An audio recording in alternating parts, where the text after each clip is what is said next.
sommes fixés au cours de l'exercice budgétaire 2024 étaient liés à des acteurs moins performants. Et à cela, il faut ajouter qu'il n'est pas bien maîtrisé dans le citoyen et la liste n'est pas exhaustive. Qu'à cela ne tienne, c'est la capacité à nous relever et aller de l'avant. Ce dont nous avons invité différentes couches de la population dans le cadre de l'inclusion et de la participation aux efforts de développement de la ville. C'est un exercice, pour nous un devoir et un droit de faire rapport au peuple souverain habitant Kasumba Lessa et d'avoir de ces habitants des projets prioritaires parce qu'on a beaucoup de besoins, mais quels sont les besoins prioritaires à exécuter et au-delà de ça, leur responsabiliser.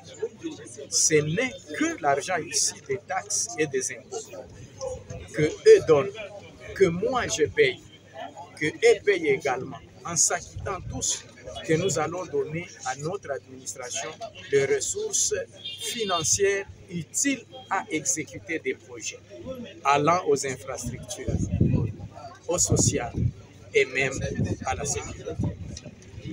Oui, c'est que nous voyons quelles sont les taxes non activées, qu'on les active. Quelles sont ces taxes activées mais dormantes, qu'on fasse un grand effort pour que cela puisse produire au niveau tel que nous attendons. Et avec eux, nous allons devoir signer les contrats de performance. Et donc, chaque service devra faire beaucoup.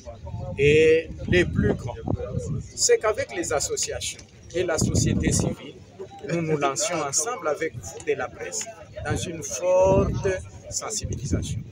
On perd beaucoup de temps sur des émissions, sur les débats dîneurs. On doit une personne, on doit les autorités, mais on parle moins de nos obligations. Je pense qu'il est temps qu'on cherche des obligations afin maintenant d'avoir ces autorités dirigeantes et la redevabilité. Ce qui sera fait, c'est que nous ayons la maîtrise des statistiques ou bien la cartographie. Ce qui sera fait, c'est qu'au-delà de la sensibilisation, c'est que nous puissions avoir des moyens de perception innovants. Il faut que la technologie, la digitalisation entre dans notre système de perception. Et au-delà de ça, c'est l'appropriation par les redevables. S'il s'est décidé de nous accompagner, ce peuple souverain, vous verrez qu'on va avoir autant de milliards et avec eux, nous allons réaliser au-delà de ce que nous allons peut-être promouvoir. Et aussi, j'ai annoncé la hausse des taux de la taxation sur la taxe de péage urbain sur les routes et ponts, afin de le rendre similaire à ce qui est payé à Mokambo et Sakanya, parce que nous percevons 4 fois moins que ceux de Sakanya. Là où nous sommes, je ne sais pas comment on calcule, là où nous percevons $10, à Mokambo et Sakanya, on perçoit 40. C'est 40.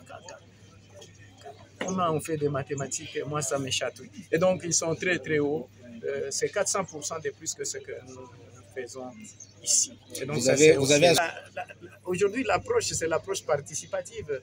C'est une gestion citoyenne. Aujourd'hui, sans la population elle-même qui attend le développement, rien ne se fera. Et donc, la société civile connaît très bien cette gestion participative, cette démocratie à la base. C'est cette approche. Et ces cadres-là, avec les partenaires, ils connaissent dans quel cadre ils vont passer, sensibiliser et même contrôler les services que nous attendons de la communauté ainsi que de la société civile. Il faut vraiment les souligner. Si nous avons eu 26%, c'est parce que dans les 100%, il y a aussi les montants que nous avons mis dedans, les chiffres, c'est-à-dire le fonds qui devrait provenir de Kinshasa et de Lubumbashi. Aujourd'hui, c'est zéro, ce n'est pas venu. Même la solidarité, nous avons Kasumba Lessa par où passent les minéraux. Si nous n'avons pas la redevance minière, nous sommes impactés par des minéraux qui passent. Nous avons les irradiations, l'insalubrité causée par les chauffeurs et j'en passe les meilleurs.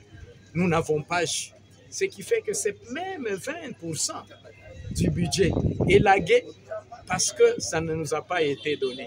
Alors, ce que ça nous inspire, c'est que nous ne perdons pas espoir, qui est la paix à l'Est, qui est l'unité du pays, parce que c'est primordial pour le président de la République. Nous ne pouvons pas nous exiger des millions à nous donner, alors qu'il y a des millions de Congolais qui meurent et qui n'ont pas d'abri. Solidarité nationale oblige que les chefs de l'État finissent cette guerre, mais que nous nous concentrons ici avec les peu que nous avons. Ce n'est pas les chiffres, ce n'est pas les moyens colossaux, mais c'est la volonté d'exécuter, j'imagine, qui compte. Voilà la lecture que je peux faire.